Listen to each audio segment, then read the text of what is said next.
Um, Welcome, everybody. This is a conversation that Gurkum Ajaralu and I have been having since April, so it feels kind of momentous to get to election result day in America and for us to be finally doing it in November. I want to start by acknowledging the traditional owners of Wongal land, which I'm on today in the Eora Nation, otherwise known as Sydney. Pay my respects to elders past and present. This land was never ceded, and ahead of NAIDOC Week, to acknowledge that it always was and always will be Aboriginal land. And I'd love you to put your name and introduce yourself in the chat and say what lands you're on today. That would be really awesome. I'm just going to do a little brief introduction and then I'll hand over to Gurkum. And also, before we start, to thank our friends at Arts Front, the Ferrells, who have been incredibly supportive in enabling this to happen today. It's really encouraging to see an arts group really wanting to help further these kinds of conversations. So basically, between Gurkum and I and me and lots of other people, conversations about how do we imagine better. I guess you might have seen my profile, but I worked overseas for a very long time, came back to Australia, was absolutely horrified by the fact that independent artists couldn't make a living, really, and that there wasn't very much talk about the machinery of the arts, what I call the machinery, which is, all the structures and systems that make it function or don't make it function. And I guess what the amazing and very difficult time that COVID has provided for a lot of people, and for the arts in particular, it felt an opportunity to start talking about the changes that we need, but also that conversation and that consciousness is being raised in lots and lots of different sectors. And as part of my paid work, I work with communities, and there's an awful lot of conversation about systems change happening there. I didn't acknowledge, and I just want to acknowledge, that we're also on Zoom. And Zoom, in terms of this idea of making the structures visible, is a company that is owned in the Silicon Valley, and it is on the traditional lands of the Mwekma Aulone people. And that's also a really important thing about acknowledging our First People. So I'm going to hand over to Gurkum, and she's going to add her contribution to this session. Thanks so much, Pippa, and thanks everyone for being here. I'm zooming in today from the unceded lands of the Dja Dja Wurrung, and I want to pay my respects to elders and community from this country.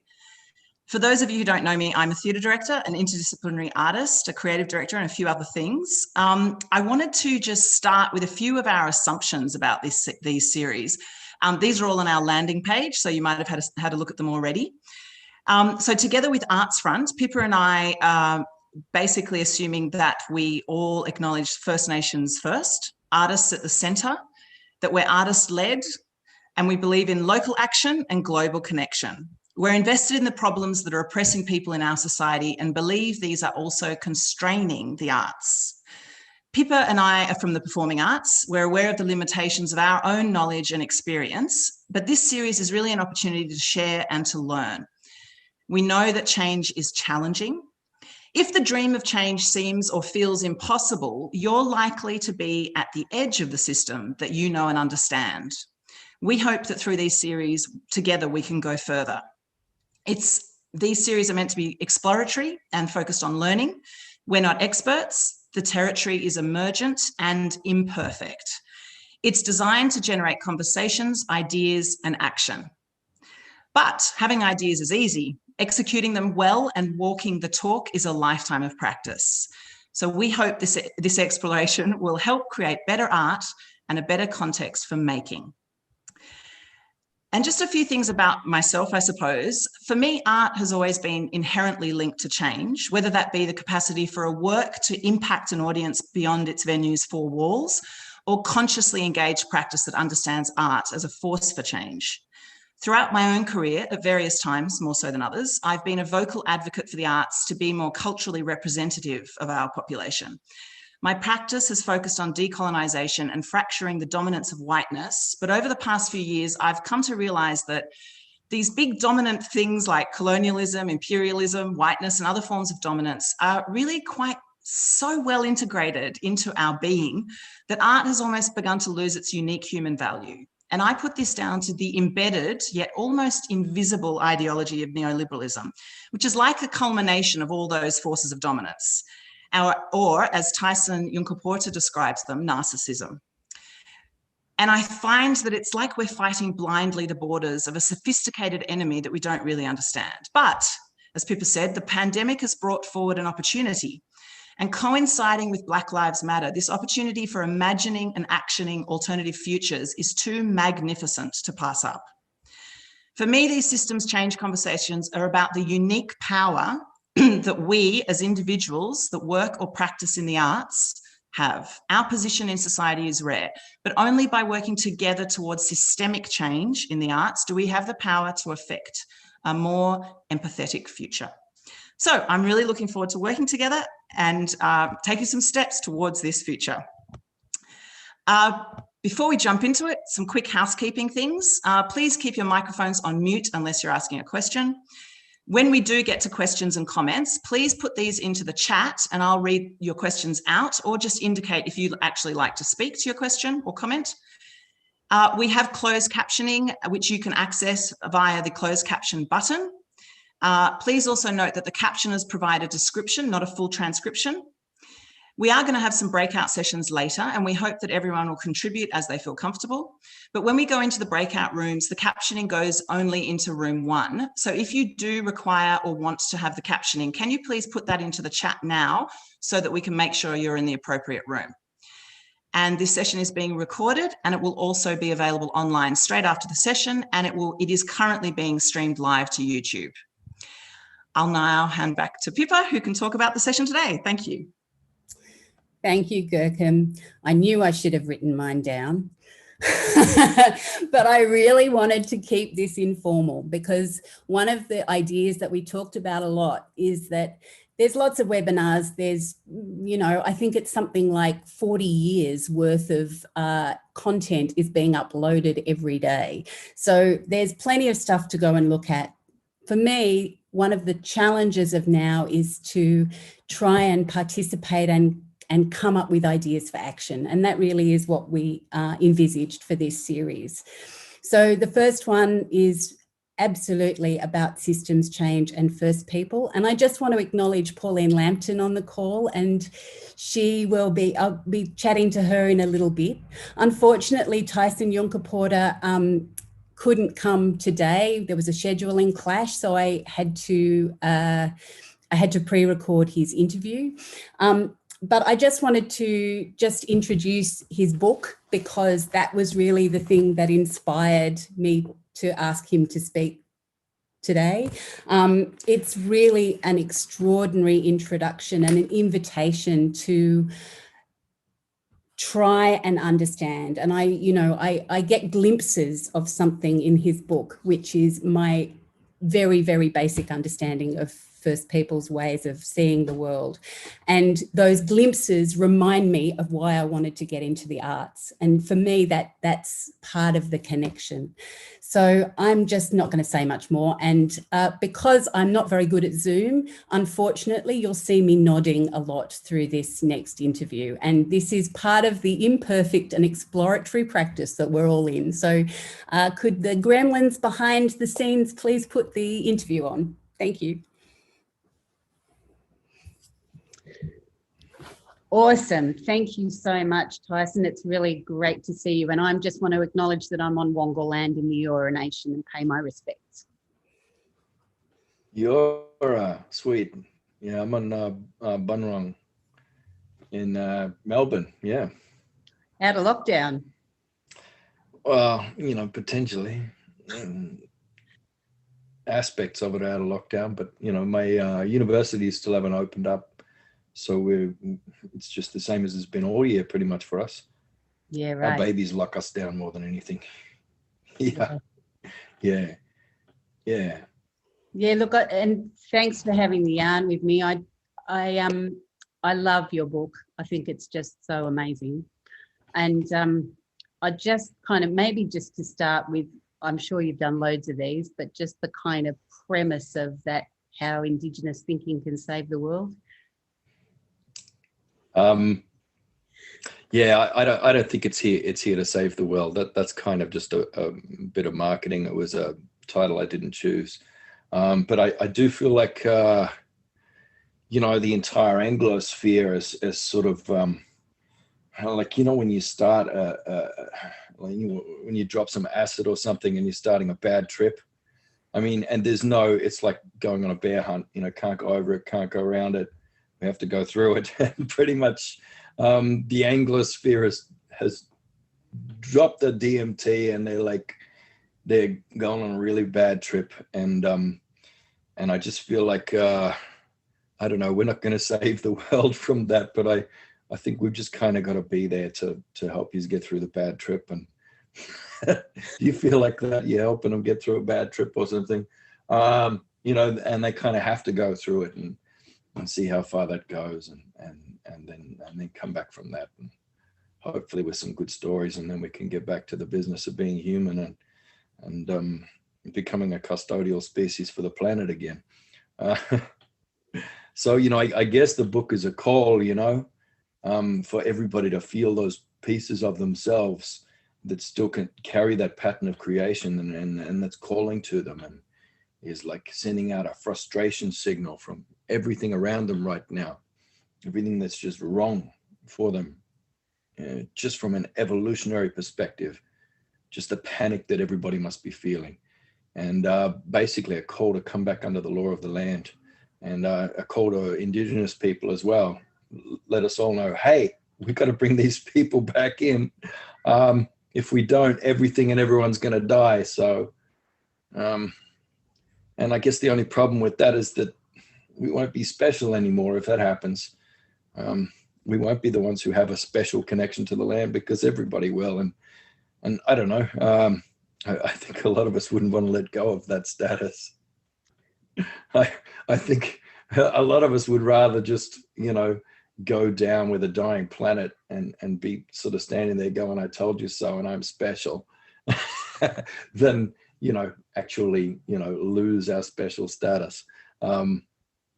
Yeah, so we're all in it, you know. Everybody wrestled the pig. Everyone's covered in shit. The pig's loving it. We've all basically done the workshop, Trump's workshop of the art of the deal, and, you know, and we're all having discourse like that. You know, we're all completely, you know, doubling down and tripling down and contradicting ourselves in the same sentence, and having our cake and eating it too, and all the rest. My favorite part was when he came out and goes like, you know, I had, you know, together, just holding on to the good story, the right story, and just remembering what's right story and what's wrong story for the earth, and just holding that until everybody stops tripping balls. I love that. So we can, when they're done, we can just bring them a cup of tea and go, how are you going? Yeah. You need to eat something, brother. The water's over here. There's a little bit that's left that's not radioactive. Have a bit of this. Are you okay? Are you okay? Yeah, we'll go from there, I guess. Yeah, that's fantastic. I really love that analogy. I just want to pick up on something you said about, you know, not being special anymore, because when I was reading your book, and the idea that humans aren't necessarily the center of the universe, or we've kind of convinced ourselves that we are, there's something about the arts that I think is also kind of a bit caught up in that idea that you're special and different. And there's a bunch of economic stuff that comes around that, in terms of intellectual property, you know, all that stuff. Oh, well, it comes out of that. The specialness comes out of an economic system and an economic imperative. Basically, You can't, art is capital. It's capital for rich people, and it needs to have a price, that can constantly shift, as capital does, because you leverage that for debt. Yeah. It's the same as land, and not many centuries ago, they made land into capital that could be leveraged. You have these enclosures, which you can then be foreclosures, so you have an enclosure, which is now capital, which you can leverage for debt, which you can then do derivatives into infinity on, and again, just strip the world of value, of all its value. Now, art just has value. Art never used to be called, there's no word for art in any Aboriginal language. Yeah. Don't have a word for it. In any human language, it's just a new term coming out of these trade creoles around the world, like French and English and Spanish and all these bullshit languages spoken by millions of people, no matter what bioregion they're living in. And it's rubbish. Art is not a separate thing. Art is part of everybody's life. And like anything in a complex system that's healthy and sustainable and regenerative, art has to be distributed through everybody. Everybody has to have it as art making is just part of their intrinsic way of living, of sense making collectively and individually, and making meaning in the world. That's what we're supposed to do. But then it has no value in terms of price. You can't price something valuable like art unless basically in this growth-based economic system, in order for anything to have a price, it has to have two things: limitability and excludability. So there has to be a limited number. Even a print, you've got to go, this is only number 6 of 200. There's only 200 out there. It's limitable. And so therefore we can price it. It has to be excludable as well. There have to be certain large groups of people who are being excluded from having access to those things. And so we identify these castes. It's not even classes, it's castes in society, and different cultural groups will belong to those castes, or you're more likely to be in those lower castes if you're in a particular minority. But then they like to elevate some people out of there and have them gentrifying the minority culture that they come from. There's a lot of gentrification going on. And, those are the people who are allowed to enter the elevated ranks of the artists, the handful of people who are allowed to make a living from doing the thing that's been denied to everybody else. And as a community, all of us in every caste, through every stratum of society, we have to police the price of art. And we have to do that by policing those around us. Anybody who dares pick up a paintbrush, we have to be able to look at their work and remind them, don't give up your day job. We have a list of phrases that we use to police people, and don't give up your day job as what we usually do in the arts, so for performance, for music, particularly singing. If you ever catch anyone singing, you're supposed to say that immediately. How many times have you done it, sis, in your life? Heard someone singing and said, don't give up your day job.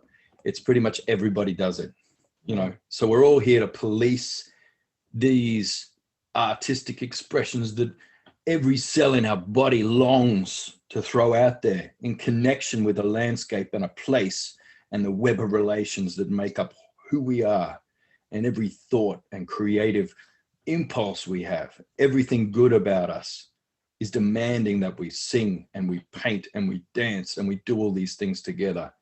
But we're proper little domesticated piggies, aren't we? And we've learned our place really well. And we love our little stalls and our feedlot.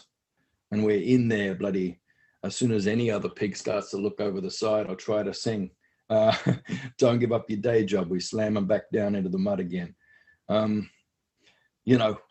God damn it. I'm sick of art, and I'm sick of literature, and I'm sick of people calling me an author. I only wrote one book, and people don't say, people don't read the book, they try and read me. They don't even say, like, so you reading a book, you go, who are you reading? It's like, hang on, I'm not capital.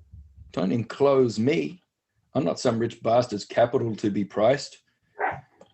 Don't market me. Don't brand me.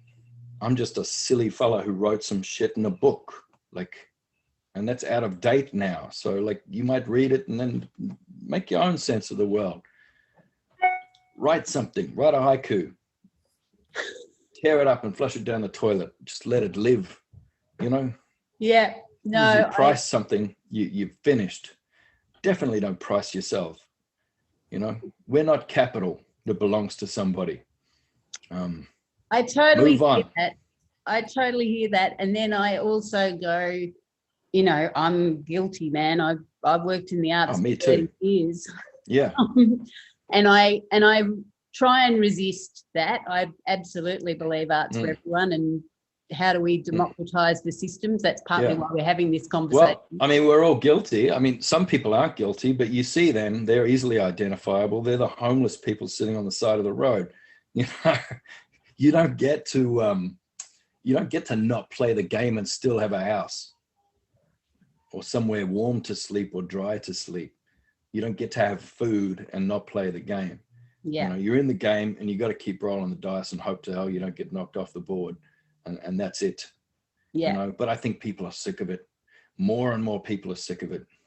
And more people are just quietly acting in different ways. And you're seeing these big regenerative networks and ideologies and even ways of doing discourse slowly arriving and surfacing. And it's going to be very hard to suppress. That's the rising tide that lifts all boats, not this invisible prick of the marketplace. Yeah, I love that idea for sure. Mm. And I guess I'm, you know, because this conversation will be with artists and arts workers who've had a pretty crappy time because the government are not generally supporting them in the way that they've supported other sectors. Yeah. So it's to try and give a bit of solidarity and inspiration in that space. And I'm just wondering if you've got any clues about how to join that rising tide and how to... Oh, well, there are heaps of things. I mean, you can get onto any of the networks that are emerging, like the P2P movement. I mean, even just have a look at Inspiral from New Zealand, Sam Rye's stuff. There are heaps and heaps of different platforms and structures that have been set up, you know, for people to be able to create different alternative communities and economies that attract flows of value and that support each other. You know, I'd encourage people to get, 100 or 200 people together and decide how and what will be contributed in there. And, as a transitional thing, be able to pick, to be able to support, make a residency through that group for artists whereby, everything that artist needs to live is taken care of for a year. And, just keep rotating through and making sure that everybody's putting in for that. And, circulate that art, make that art happen. And then it becomes its own thing and starts to grow. And then more and more people are just doing art. And then you end up with this sort of art marketplace where different things are being exchanged across, where meaning is being made, and that meaning has value. And there are flows of value that are happening that then translate into currents of currency that, allow people to eat, gardening is art, and everything is art. And when you end up with people who are, actually tying each other together through these frameworks, and you might need the tech stuff initially as a transitional framework. And that's what you see in the peer-to-peer movement, is they're talking about fuck servers. We don't need servers. We can just have our computers networked and bloody do it together. And then, beyond that, then they start to go, hang on a minute, we don't even need the computer. I might just come around to your house. And that's a bit of a we'll shock. just have a yard. I mean, wow. Yeah, Peter, we need to limit our screen time and get some FaceTime happening. Let's make that happen. Oh, let's put together these cooperatives of actually people doing things together in communities. I mean, it's a wild idea. But, you know, we've been doing it for about 1 million years as a species. So we're probably all right at it by now. We could probably manage to get back to it. It's only been the last 5 minutes. We've been locked into our feedlot stalls. So it doesn't take a pig long to figure out what to do when you let him go in the bush. It doesn't take him long to grow that black hair back and grow them tusks out. And And we'll I mean, figure it I out. think the good thing about COVID in a way is that it's meant everybody's a bit more local. So that idea of kind of connecting to place feels a bit more real, maybe. Yeah. Noticing their own Yep. environments a bit more, maybe. And Certainly- landscapes move, you know, and we move with it. We adapt, and you know, and yeah, that happens through selection over a number of generations. It happens like that, but then there's also stuff that happens in real time. You know, there are mutations that occur over the lifespan of one organism. That organism will mutate in some ways in response to the changing landscape, especially if that landscape is changing rapidly. And I believe one of the things that that facilitates that is viruses. It, you know, it gets in and helps like radically change your DNA and your cells. And I think environments throw viruses up when they require the organisms in it to change and adapt. And you know, I believe that's what this is. I don't see it as an illness. Olman Juma in my book, he thinks it's there to change the DNA of every person on planet, and to get rid of the mutations of the last century or two that are not useful, and to wipe the slate clean, get us all back to how we were even a century ago. Most of the people on the planet were still living in dynamic and profound relationship with the land. A century ago, most of the people on the planet.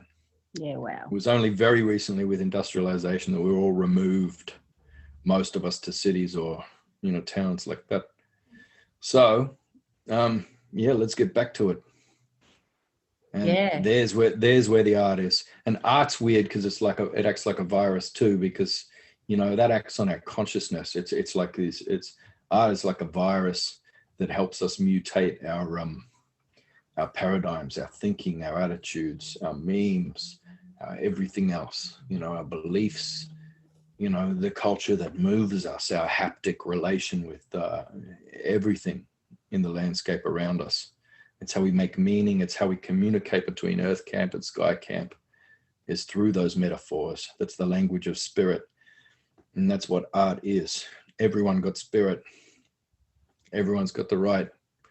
Everyone's got the right, not just a priesthood of bloody amazing artists. Like, oh, they're so special. Special. And I You're guess not special.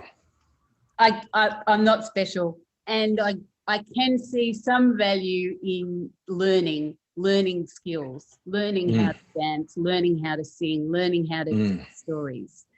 So Yeah. I just wonder if that's, you know, that's one of the clues forward, is to put some emphasis back away from the product and back on the practice. Yeah. Yeah. It's a funny thing. Yes.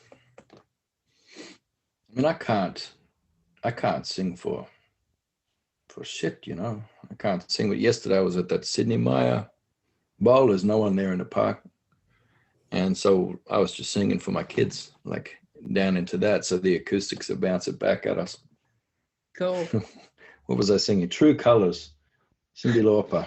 And I was singing that, and it was great. I mean, I'm useless at singing, but you got to sing, for God's sake. Anyway, my woman, who actually can sing, and she's like classically trained, she's got the most beautiful voice I've ever heard. She refused to do it because she's like, like someone will hear me. And you know what that's like. You get shut down. Don't give up your day job. You're not special. You can't be fucking Kylie Minogue. You can't be a famous artist, singer. I need to see her in our village, in our community, singing. I need to see her singing for us in our house. I want to fill the walls with that song. She's not. She's quiet. Yeah. You know, she's got this beautiful, this songbird trapped in a cage. You know, and we're all like that in one way or another. It's time to get out. Yeah. That's Yeah. really good advice.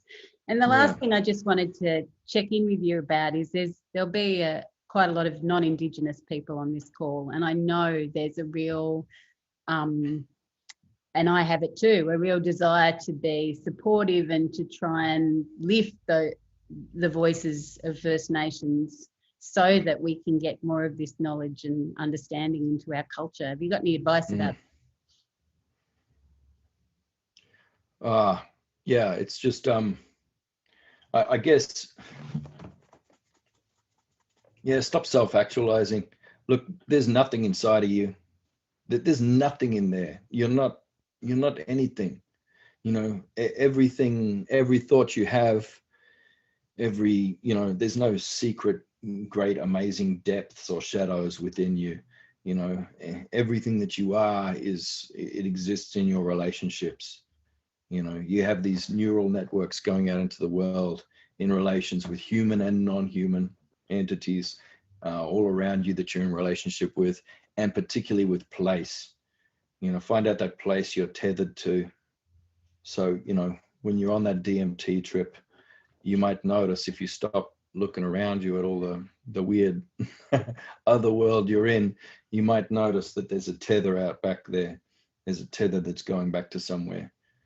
And pay more attention to that than anything else, because when you follow that back, it'll go back to a place, and that's your place, and that says who you are. And then you know, you have a web of relations coming out from that, and that's where all of your identity and knowledge and culture and everything that's great, you know, that's your unique fingerprint, and it's not inside you. So stop looking inwards and stop trying to self-actualize. You know, actualize out into the collective, because that is already actual. So you don't have to actualize it even. Just look at what is. Be that. Be like your place, and you're done. Stick a fork in you. That's so awesome. Thank you so much, Tyson. I really appreciate your time. Okay, no worries. And we're back. Thank you to Tyson Yunkaporta. Apologies again for you having to watch my fangirl nodding head. And also thanks to Norm for the little bit of update we had with the screen share of the American election. As I said, this is imperfect. Not perfect, imperfect. And there's something joyous about being able to just celebrate the hiccups and move on. I found that interview, just as I found Tyson's book, quite confronting, and not always in agreement, despite my nodding head. But I think that that's one of the things that I really want to encourage when we get to the breakouts. We don't have to agree with each other. Part of this is about exploring ideas, and he had some pretty strong ideas, which I think will maybe help us. I'd like to now bring forward, it's just because you're very small on my screen, Pauline. And I think that's what can be done in the background, that you will now come forward and for us to have a chat. Sure, I'm here. Beautiful, thank you so much. One of the things the first thing I'd just like to ask you to introduce yourself, if you wouldn't mind. Sure. Jingiwala, ngai Pauline Lambton, Darrigan Mirakai Performing Arts.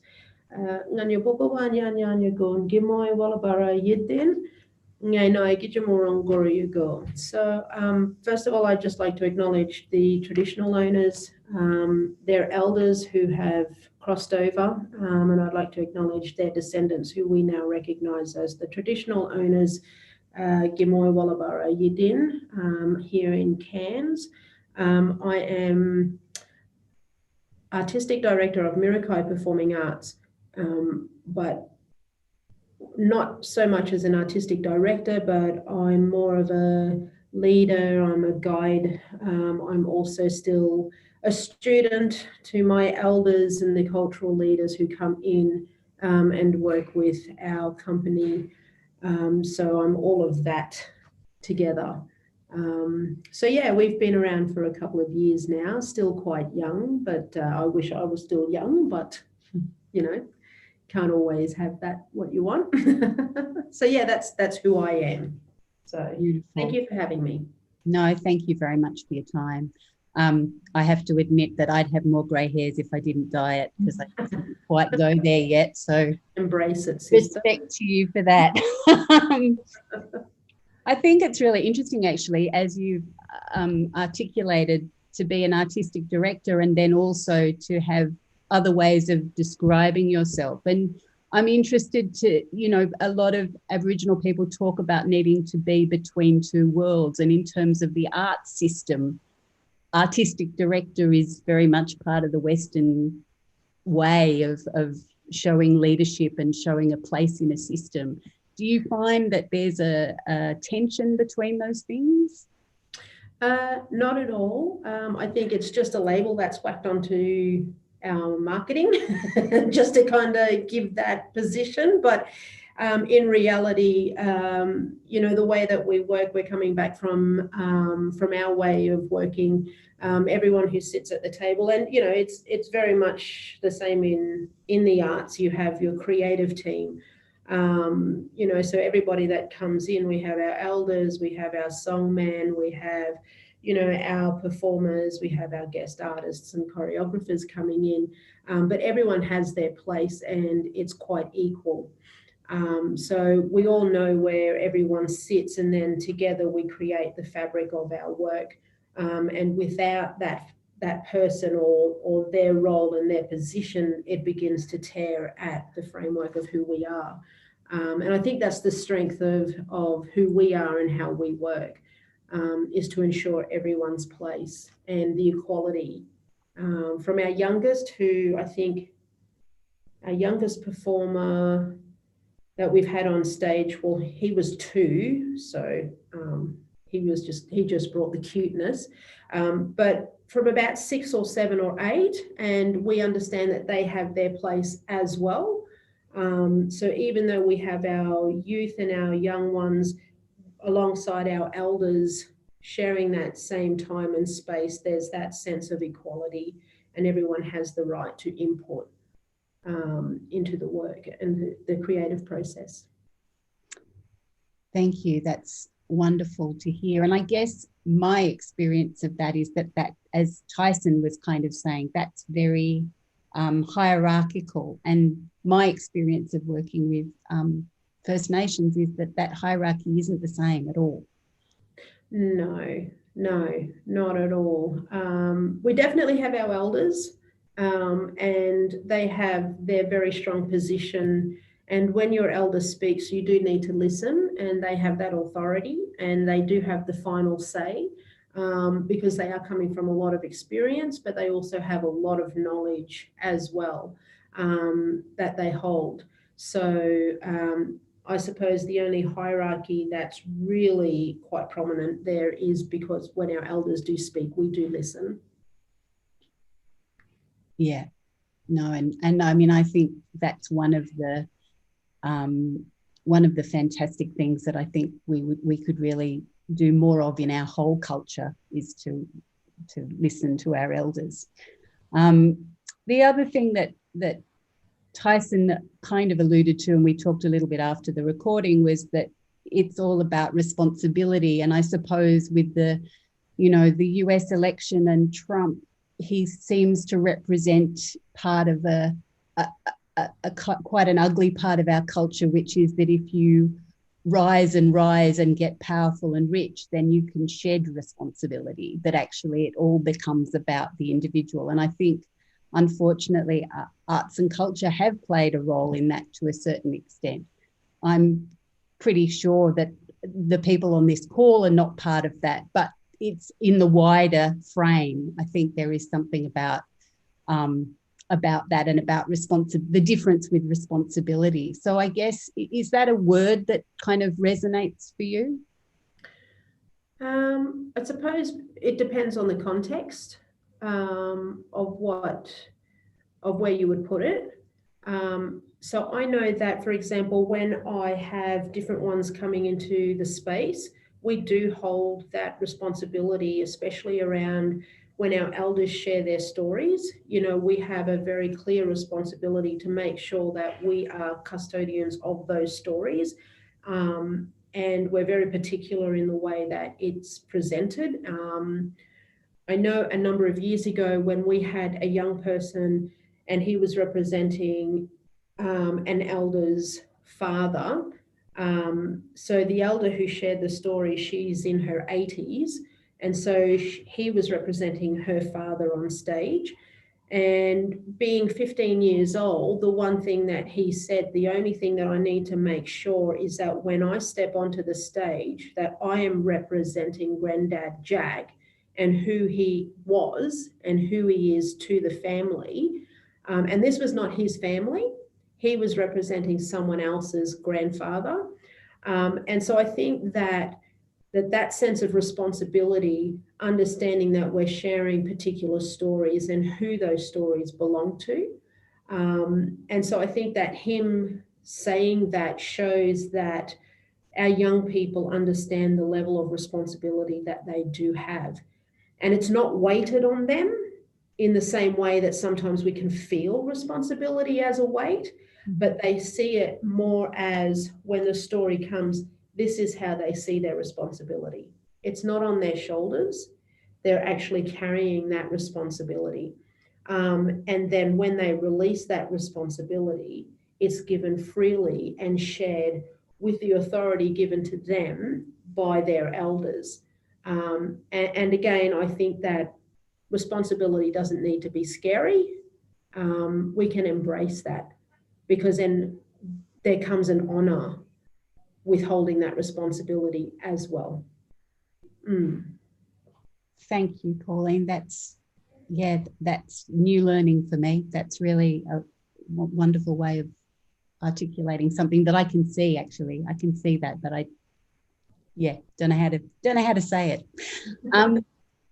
I think there'd be people on this call who don't know much about your work. So would you mind just telling us a little bit about the work that you've done and are doing?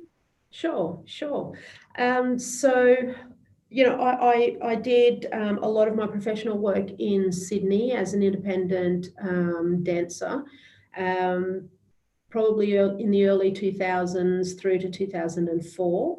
I studied at NAISDA. So I had the opportunity to work with a lot of our Indigenous choreographers down in Sydney.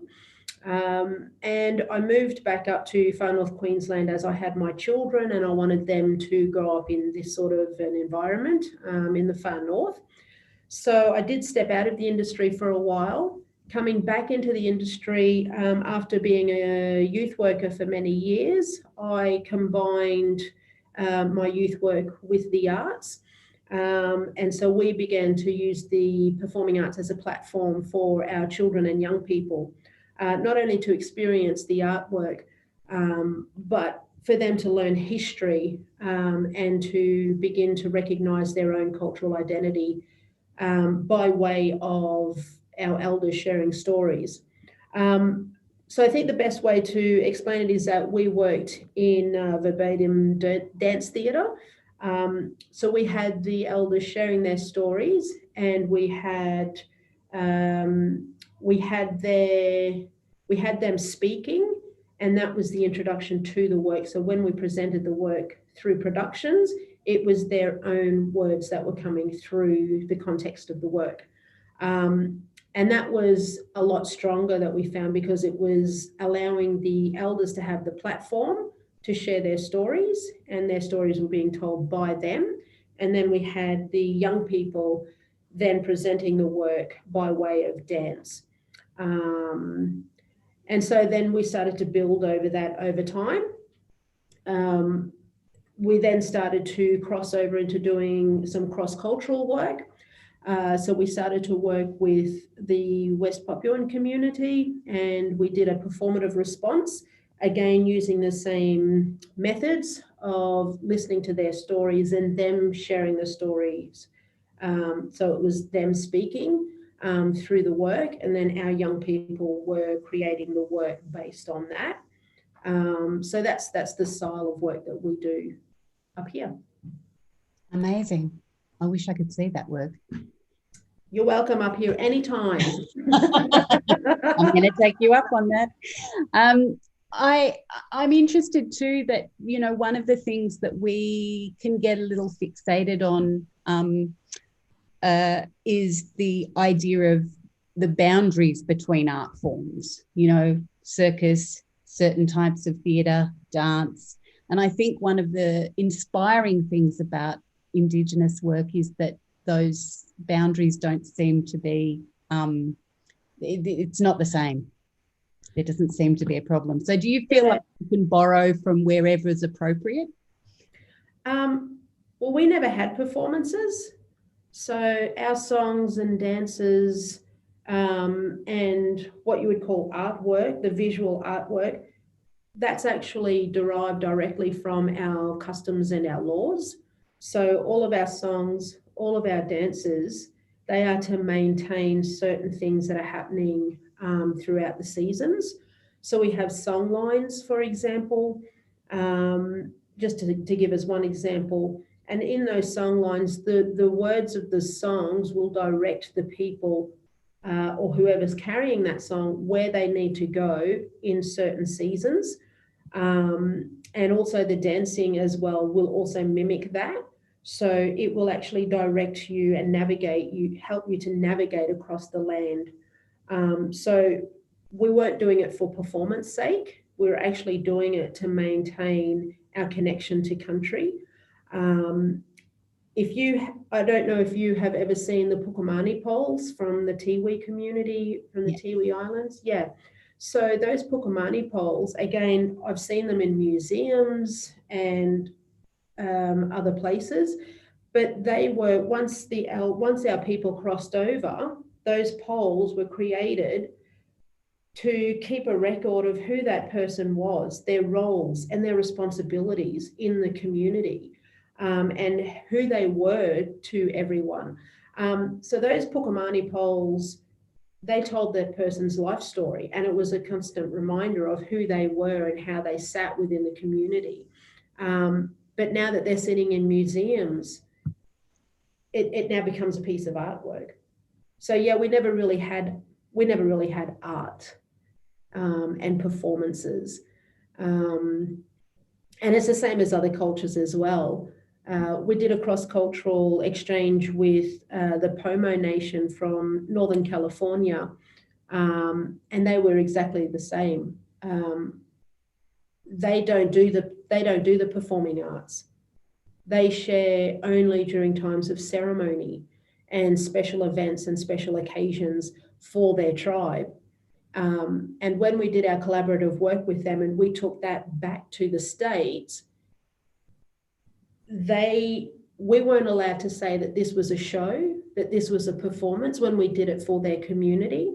They said, oh no, we only do ceremonies. And I said, well, we don't do ceremonies because that's a completely different thing. That's proper way. We have to have songmen and lawmen in our ceremonies, and we're not on our country. So we had to create a new language. And this was just last year, that we had to create a new language because the Pomo people do not perform to showcase or anything like that. It's actually just for ceremonies and for special gatherings. And we were very much the same. So I think it's an interesting thing to look at because there is a very fine line between sharing and having our culture or commodifying our culture. All of a sudden our songs and our dances and our artwork has now become a product where people get to make money off it. So I think that there's a very fine line, and I think that still is a discussion that can be explored further for all of us, me included. No, I think so. Well, that's partly why we're having this conversation. We are about to open up. I'm going to hand over to Gurkum in a second for questions. So if people have questions, please pop them in the chat. That would be really great. My last one, Pauline, is I'm sure, like all of us, you have to find funding and find ways of keeping your organisation going. If you didn't have to do that, would you be doing the same work? Well, we started with no funding, like everybody else. We've never really had ongoing funding. And we are community workers as well. So we do work within our networks as well. So we'll still be doing what we're doing with no funding, but it just means that we may not be able to present productions and stuff like that. But we certainly still have our young people and our performers coming in. We're still having our elders coming in. We still have our songmen coming in. And we still have our guest artists who are also Bama, who are also Aboriginal, who do come in, and Torres Strait Island community leaders coming in and sharing culture and song, because, we understand that they are the next generation. We understand this is who we are. This is our culture, and it's all about maintaining culture. And like I said, to us, it's not just art. This is our culture. We are breathing our culture. So we'll still be here doing what we do. That's very good news, I have to say. If I could, I'm just going to throw over to Gurkum, if that's all right. And if people have questions, please put them in the chat. But otherwise, I'm sure Gurkum's got some questions for you. Thanks so much, Pauline. It's so great to chat with you here. We've got one question that's come in so far from Alexandra Harrison. What's the new language that you found to find that space between performance and ceremony? What's the new language? And she sort of said, she's added to that to describe that place between performance and ceremony. What's that new language? So basically all we did was when we got together, and we basically just said that we were sharing our cultural songs and dances and our customs from our young people. So it wasn't just one word. It was an entire new language, basically wrapping around the collaboration of our two cultures. That was with the Pomo. And we just made sure that we did not say performance and we did not say ceremony. So all we did was that we're going to share with you our songs and our dances and our new way and our new stories. So that was one way that we were able to do that. It was difficult, but we managed. Great, thanks for that. We've got a comment and a question from Megan. Dear Pauline, thank you for your great words. My Cherokee teacher says that asking Indigenous peoples to help us out of the poo we are in is offensive and an extension of colonialism. He says rights relation is the only way forward. What's your opinion on us white folk asking for knowledge and help, given what a mess we've made of things? I think it all comes back to an equal exchange. And again, this is just me. I can't speak for everyone. It's just me. But, I think in the previous conversation, there was a conversation about custodianship. And I think, what the reality is, we are all here together right now in this time, this space, and this place.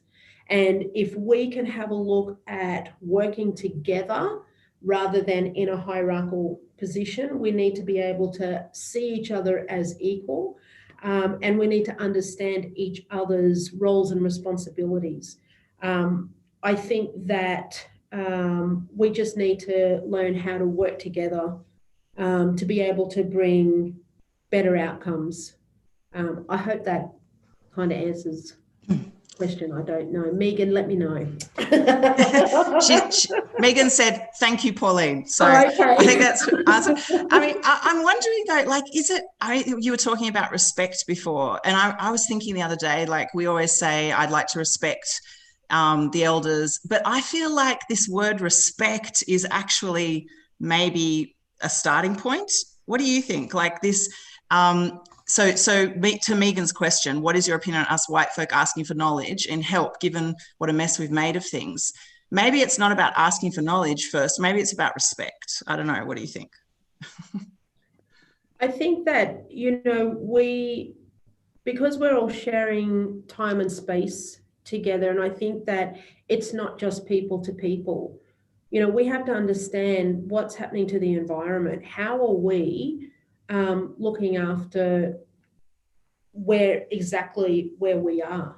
You know, we all own our own, you know, we're all living in our own areas. So in your home, on your property, right there, how are you maintaining your space and your time right where you are? You know, are you looking after, you know, what animals are around you in the morning? Have a look. How are you looking after them? How are you maintaining their lifestyle? How are we looking after your lifestyle just by being in your presence? How are we looking after you emotionally just by passing each other?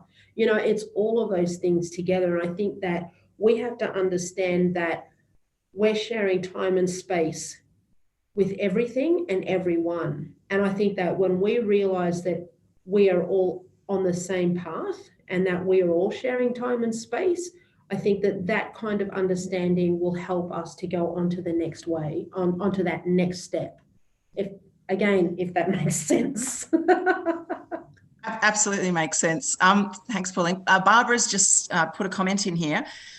Pauline is showing us a way through the dilemma that confronts white fella culture working with First Nations cultures. Very interesting and useful, and seeing it as cross-cultural. Also, the intrinsic link between community work and the arts and wider contemporary issues. Is systems change about enabling the arts to be embedded in community work in terms of people and the natural world? Is systems change about enabling the arts to be embedded in community work? What do you think about that? I think it's really, really important. There was a European country, I cannot remember which country it was, but it was a Scandinavian country. And they had decided to introduce the arts as a really important tool for the young people to get away from the use of drugs, to get away from crime and all of this sort of stuff. And what had happened was, because that was now made freely to the young people of that country, all of a sudden they began to see a shift.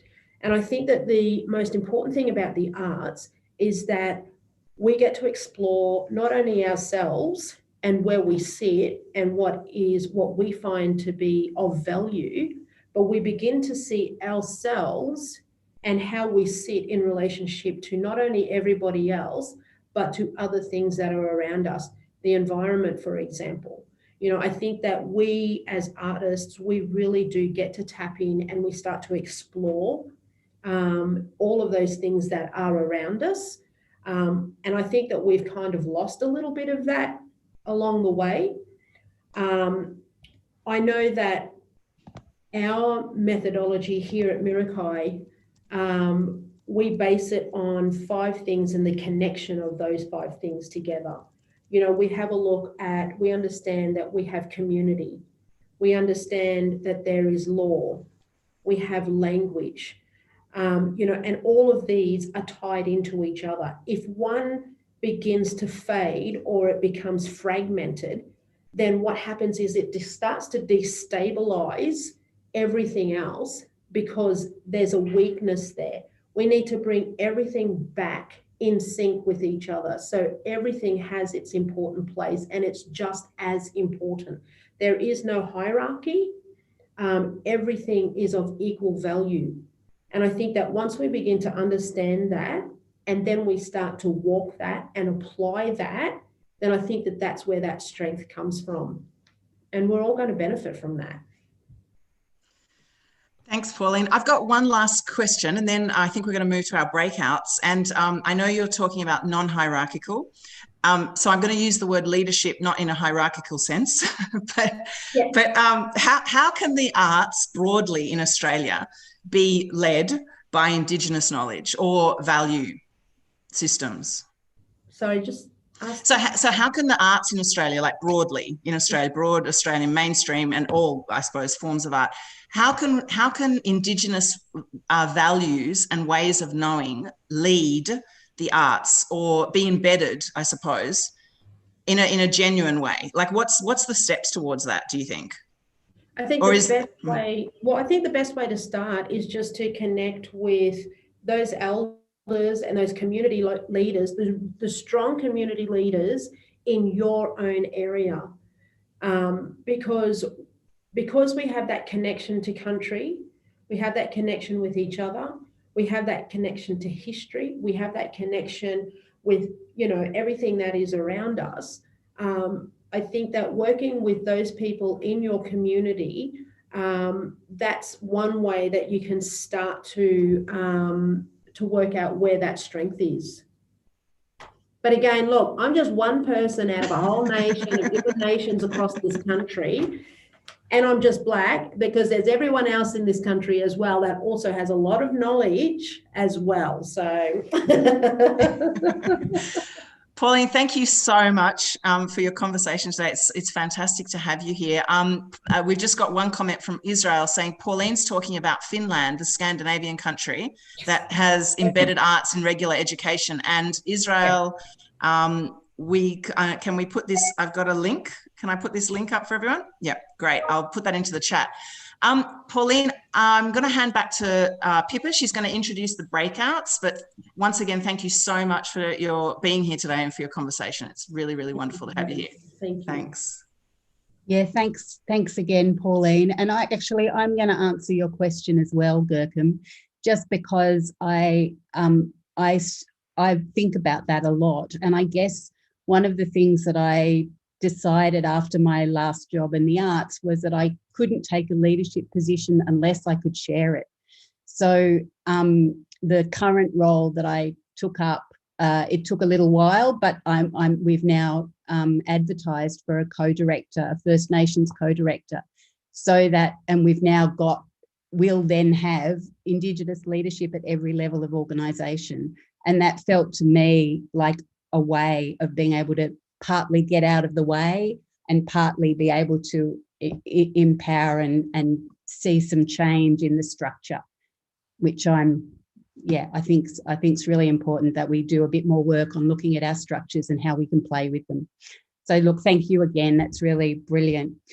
This, as we said, this is partly about participation. I know there are incredible people on this call who have a lot of great knowledge. So we would really love to give you the opportunity to talk to each other. The way that this has been imagined, and I'm hoping it'll work, it might not, let's give it a go, is to put you into breakouts that'll be randomly done. I've put a mural board together. I don't know if anyone's had experience with mural, but it's a whiteboard where you can put post-it notes of ideas. I've put the link in the chat. You can go and just log in as a visitor and have a look around. If it doesn't work for you and you hate technology, you don't have to use it. It's just another way of being anonymous and being able to put ideas down. Obviously, don't put ideas down that you're precious about. This is about a shared democratic space and anyone else can see them. The board will stay active after this session, and we're going to build boards across the whole series as a way of kind of documenting and generating ideas. Because what Gurkum and I talked about a lot is that we want action. We want to see things changing, and part of the point of having these brainstorms is to generate some of those ideas that we can turn into action. So for the breakouts, there are 4 areas that I've put into that board that I thought might be useful, and these are fairly generic. So again, if it doesn't work for your conversation and you need to reflect more on what you've heard, then I totally get it.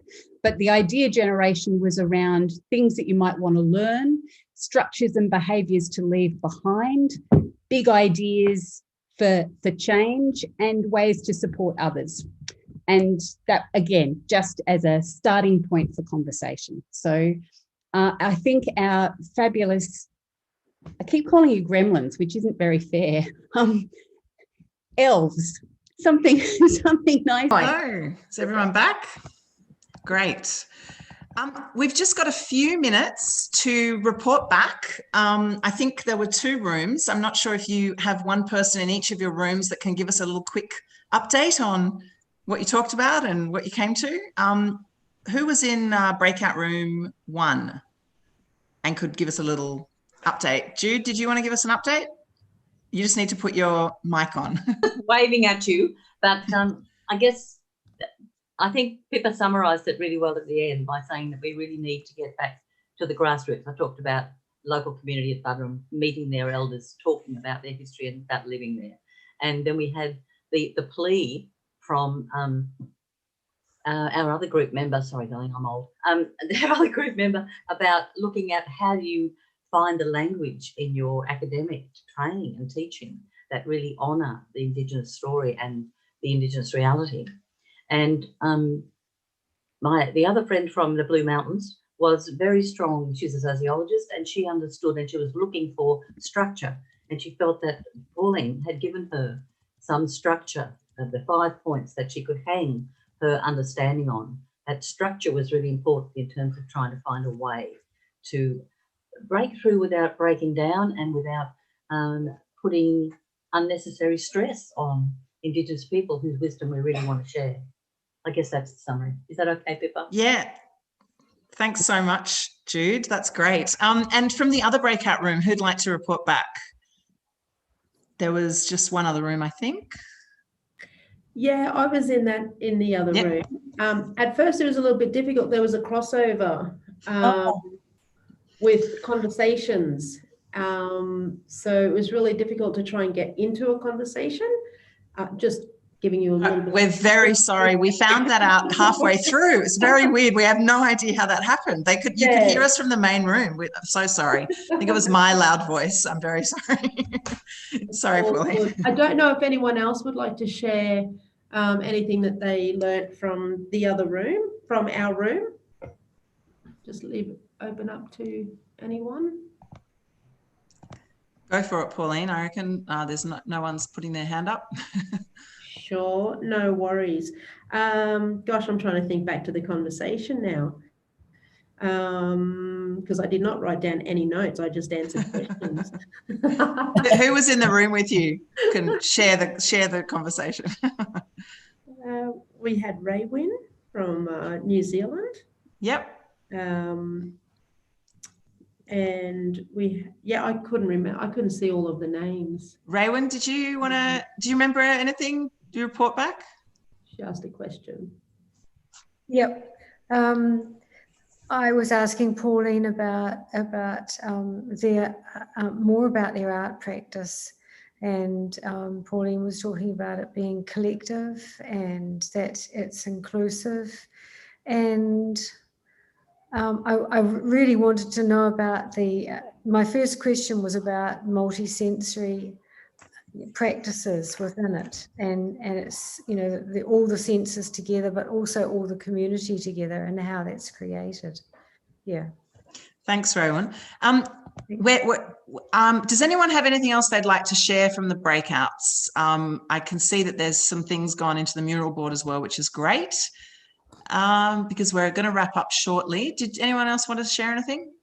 I don't want to share, but can I ask, can we have an email contact for you and Pippa as contact people for Arts Front? So if we want to chase up anything for our own organisations back in our place, we can get in contact with you.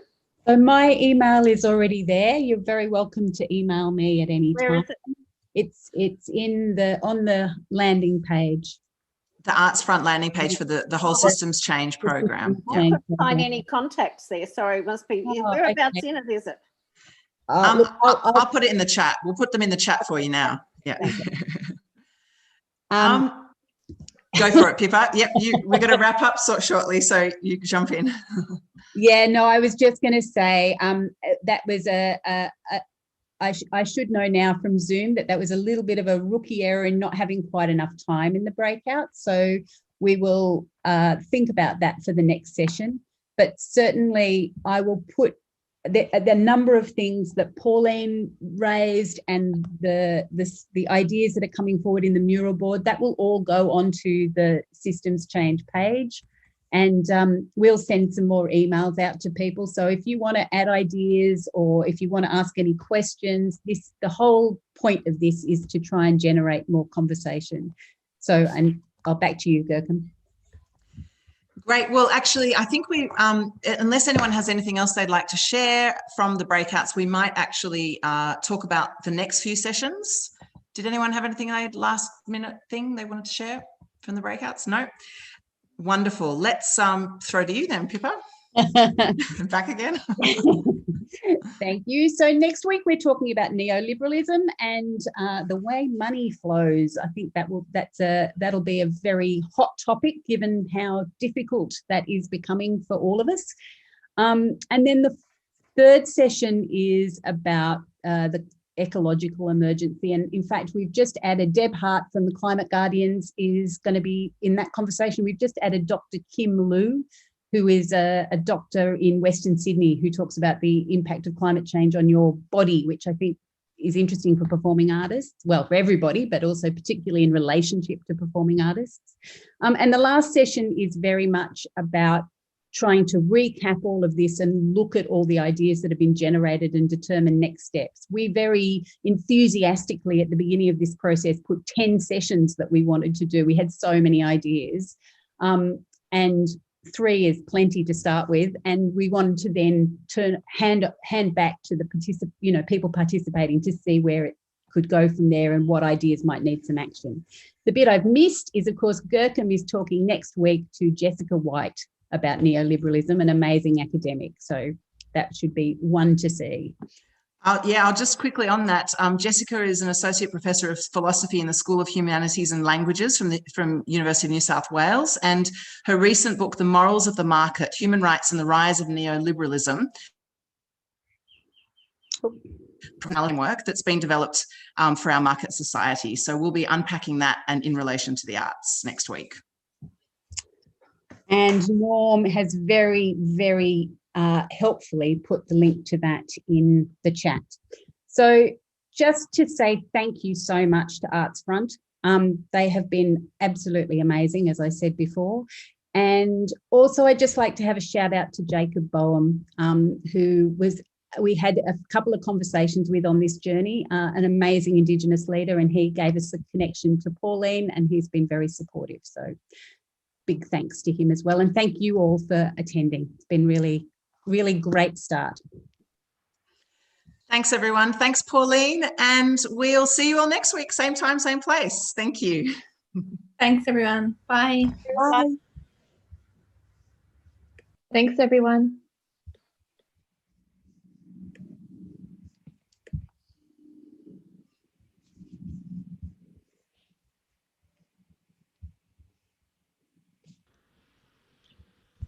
Okay, I'm just going to stop the live stream.